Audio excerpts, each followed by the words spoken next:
দামোদর মাসে গজেন্দ্র মোক্ষ লীলা পাঠ করলে আর পুনর্জন্ম হবে না। আমি সকলকে অনুরোধ করছি, সকলেই এই লীলাটি পড়বেন, কারণ দামোদর মাসে গজেন্দ্র মোক্ষ লীলা পাঠ করলে আর পুনর্জন্ম হবে না। চলুন শুরু করা যাক। শ্রীমদ্ ভাগবতের অষ্টম স্কন্ধে বর্ণিত গজেন্দ্র মোক্ষ লীলা শুধুমাত্র একটি পৌরাণিক উপাখ্যান নয়, এটি ভক্তি, শরণাগতি ও ভগবানের কৃপার এক মহান শিক্ষা। লীলাটির বিস্তার আলোচনা এবং উপদেশগুলি বলছে। গজেন্দ্র মোক্ষ লীলার বিস্তারিত বর্ণনা শ্রীমদ্ ভাগবতের অষ্টম স্কন্ধ। এই লীলাটি ক্ষীর সমুদ্রের মধ্যে অবস্থিত ত্রিকুট নামক পর্বতের এক মনোরম উত্থান সরোবরকে কেন্দ্র করে আবর্তিত হয়েছে। হাতিদের রাজা গজেন্দ্র পূর্বজন্মে ভক্ত রাজা ইন্দ্রদ্যুম্ন তার সঙ্গিনীদের নিয়ে ঋতুমত নামক সুন্দর সরোবরে জলকেলি করছিলেন। তার বিপুল শক্তি ও রাজকীয় অহংকার ছিল। জলবিহারের সময় সরোবরে থাকা এক শক্তিশালী কুমির পূর্বজন্মে অভিশাপপ্রাপ্ত গান্ধব গজেন্দ্রের পা চেপে ধরে। গজেন্দ্র তার সমস্ত শক্তি দিয়ে কুমিরের সঙ্গে 1000 বছর ধরে লড়াই করেন। দীর্ঘ সময় ধরে চলা থাকা এই জীবন মৃত্যু সংগ্রামে গজেন্দ্রের শক্তি ক্রমশ কমে আসে, কিন্তু কুবেরের শক্তি জলে থাকার কারণে বাড়তে থাকে। গজেন্দ্রের স্ত্রী, পুত্র ও অন্যান্য হাতির দল তার করুণ পরিণতি দেখে অসহায়ের মতো তাকে ত্যাগ করে চলে যায়। যখন গজেন্দ্র দেখলেন যে তার নিজের বল, আত্মীয় স্বজন বা অন্য কোনো উপায় তাকে রক্ষা করতে পারবে না, তখন তিনি সমস্ত আশা ত্যাগ করে ভগবান বিষ্ণুর চরণে সম্পূর্ণরূপে শরণাপন্ন হলেন। পদ্মফুল নিদারুণ কষ্টের মধ্যেও গজেন্দ্র তার সুরে একটি পদ্মফুল তুলে ধরে আকুলভাবে বিষ্ণুর স্তুতি করতে লাগলেন, যা গজেন্দ্র মুখ্য স্তুত নামে পরিচিত। গজেন্দ্রের আকুল আর্তনাদ ও বিশুদ্ধ ভক্তিযুক্ত স্তুতি শুনে অন্য কোনো দেবদেবী নন, স্বয়ং ভগবান শ্রীহরি বিষ্ণু গরুড়ে চড়ে দ্রুত ছুটে এলেন। ভগবান বিষ্ণু তার সুদর্শন চক্র দ্বারা কুমিরের মাথা কেটে গজেন্দ্রকে মুক্ত করলেন।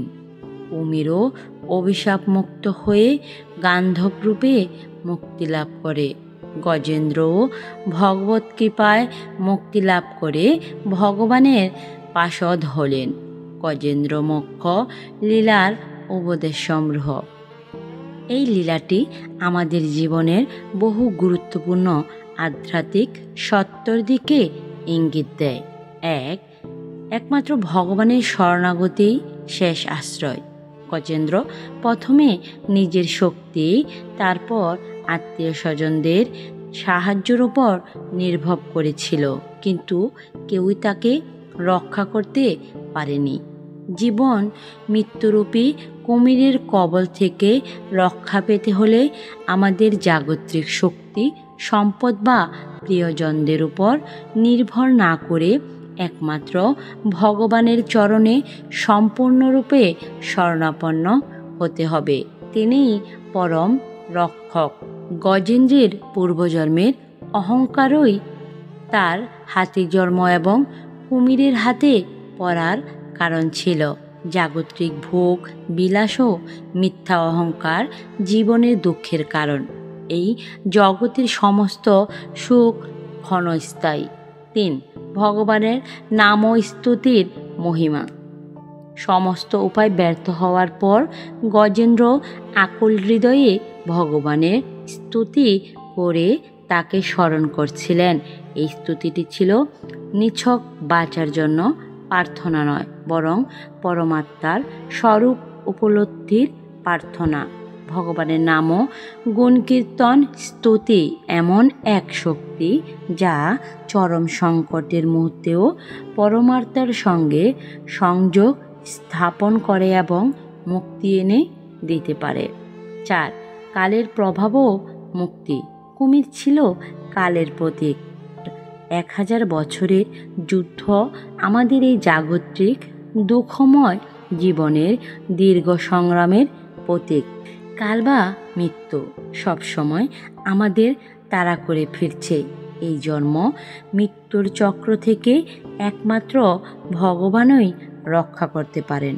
মুক্তি লাভের জন্য বৈষয়িক কামনা ত্যাগ করে নিরন্তর ভগবানের ভজনা করা আবশ্যক।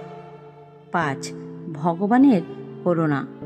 গজেন্দ্রের স্তুতি শোনার সঙ্গে সঙ্গেই ভগবান দ্রুত ছুটে এসেছিলেন, যা তার ভক্তের প্রতি অপার করুণা এবং বিপদ থেকে রক্ষা করার প্রতিশ্রুতির প্রমাণ। ভক্ত যদি একবারও অকপটে তাকে স্মরণ করে, তবে তিনি সমস্ত বন্ধন ছিন্ন করে তাকে উদ্ধার করেন।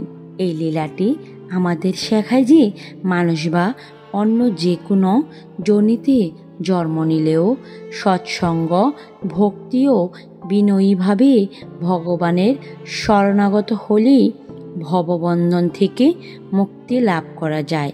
এই কারণে দামোদর মাসে এই লীলা পাঠ করলে পুনর্জন্ম হয় না বলে বিশ্বাস করা হয়। হরে কৃষ্ণ। জয় দামোদরের জয়।